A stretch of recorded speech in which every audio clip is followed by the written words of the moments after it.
فسوف يعلمون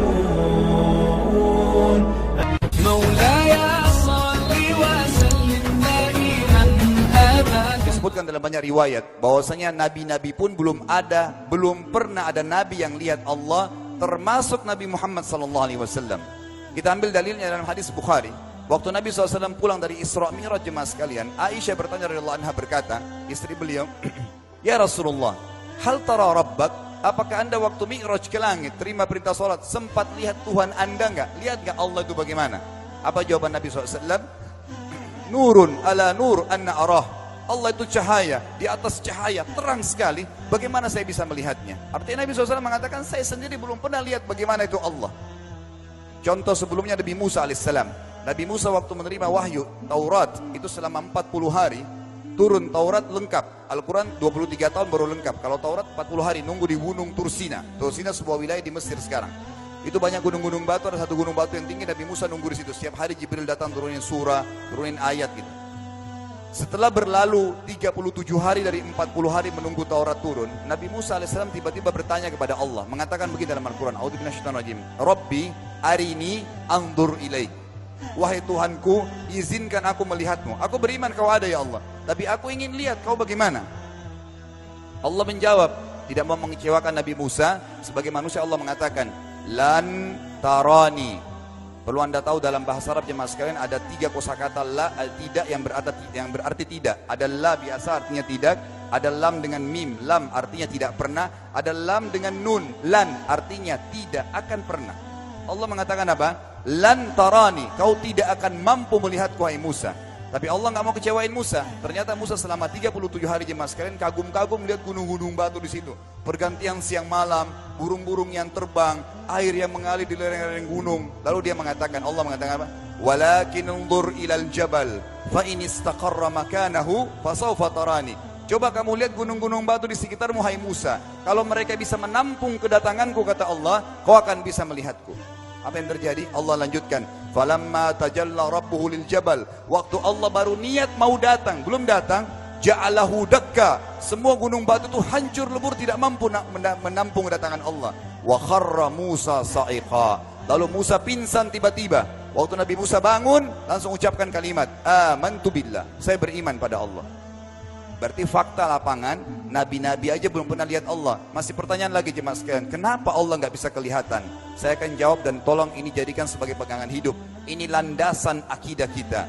Kata para ulama, karena anda kalau sholat, anda mengucapkan satu kalimat yang merupakan jawabannya. Allahu Akbar. Allah Maha Besar. Akbar adalah siga mubalaghah dalam Islam. Sesuatu yang melampaui batas, Maha Besar.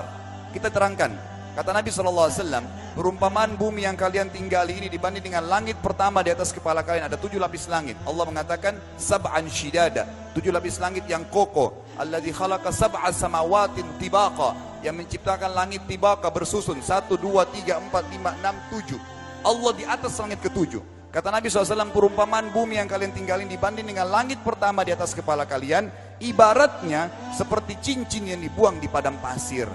Jadi kita tidak akan pernah bisa melihat ujungnya langit karena kita sangat kecil, dan ini terbukti secara fakta. Apakah anda sudah tahu bahwasanya miliaran bintang-bintang yang ada di atas kepala anda yang jaraknya sekian miliar tahun dari bumi dan sekian miliar tahun lebih besar daripada bumi, sekian miliar kali lebih besar daripada bumi, itu semua berada di bawah langit pertama. Manusia tidak akan pernah bisa memegang langit ini dengan telapak tangannya, karena dari sini saja ke Pluto jaraknya 270 tahun. Nggak bakal bisa ada astronot dikirim kena mati di tengah jalan. Jaraknya jauh sekali bintang-bintang, dan semua berada di bawah langit pertama. Kata Nabi SAW, di atasnya ada langit kedua besarnya, digabung antara bumi sama langit pertama seperti cincin dibuang di padang pasir. Langit ketiga, 2, 1 dan bumi digabung tiga-tiganya, dibanding langit ketiga seperti cincin dibuang di padang pasir, sampai langit ketujuh, 5, 6, 4, 3, 2, 1 dan bumi, 7 digabung, dibanding langit ketujuh seperti cincin dibuang di padang pasir. Dan langit yang luas ini jemaah sekalian dipenuhi dengan makhluk Allah yang lain namanya malaikat. Dalam hadis Bukhari kata Nabi SAW, waktu saya sedang dimi'rajkan ke langit, tidak ada 4 jari pun ukuran di langit yang luas itu, kecuali saya temukan malaikat yang sedang ruku atau sujud, penuh dengan jumlah mereka. Anda tahu malaikat itu ada namanya nama kelompok, seperti Raqib, Atid itu kelompok. Di bawah Raqib banyak miliaran malaikat, di bawah Atid miliaran malaikat. Sama dengan Munkar Nakir, ada memang nama kelompok. Makanya kalau manusia 5 miliar, rakib atidnya 10 miliar. Rakib atidnya 10 miliar. Lalu kata Nabi SAW, di atas langit ketujuh ada Sidratil Muntaha. Besarnya digabung antara 7 lapis langit dan bumi. 8 hanya seperti cincin di bawah di padang pasir. Di atas Sidratil Muntaha ada sebuah lautan yang Allah ciptakan. Lautan itu besarnya digabung antara Sidratil Muntaha, 7 lapis langit dan bumi. 8, 9-9-nya seperti cincin dibuang di padang pasir. Makanya kalau anda baca Quran, anda baca ayat wa kana arsyu alal ma, singgasana Allah di atas air. Ini maknanya, air adalah ada lautan. Lalu kata Nabi SAW, arsy-nya Allah di atas lautan itu singgasananya Allah. Besarnya digabung antara lautan, Sidratul Muntaha, 7 lapis langit dan bumi. 10-10-nya hanya seperti cincin dibuang di padang pasir. Anda sudah hafal ayat kursi? Apa artinya? Ayat tanda-tanda kebesaran Allah. Kursi itu artinya bukan tempat duduk, tapi tempat pijakan kaki raja di singgasana. Kalau raja ingin naik singgasananya di pijakan kaki, itu namanya kursi. Kita baca apa? Wasi'a kursiyuhu as-samawati wal ard. Pijakan kakinya Allah saja sudah menutupi seluruh langit dan bumi ini. Jadi kita mustahil bisa melihat Allah karena besarnya Allah Azza wa Jal. Tinggal kita tutup jemaah sekalian. Kira-kira, lalu bagaimana saya berhubungan dengan Allah? Jawabannya sederhana.